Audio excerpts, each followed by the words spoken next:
a place where people come to pray and feel God's mercy. This is the Divine Mercy Shrine, a sacred space where people come to seek peace and healing. The Divine Mercy devotion began in the early 20th century through a Polish nun named Saint Faustina Kowalska. She lived a simple life, but she was chosen to receive special messages from Jesus about His mercy.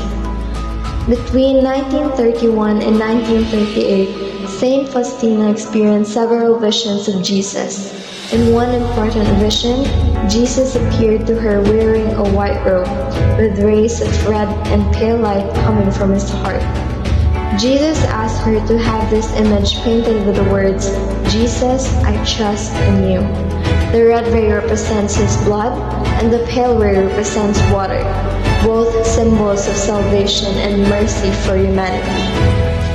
Saint Faustina carefully wrote all these experiences in her diary. This diary would later become known as Divine Mercy in My Soul, which helped spread the message across the world. Another important part of the devotion is the message of trust.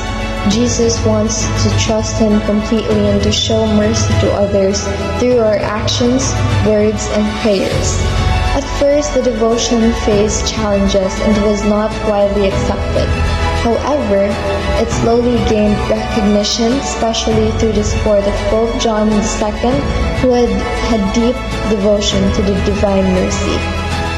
In the year 2000, Pope John Paul II officially declared Divine Mercy Sunday. It is celebrated on the Sunday after Easter, reminding us that God's mercy is always available to us. This special day invites people to pray, go to confession, and receive Holy Communion as a way of experiencing God's forgiveness and grace. Today, the Divine Mercy devotion is practiced all over the world. Many churches hold special prayers at 3 p.m., also known as the Hour of Mercy.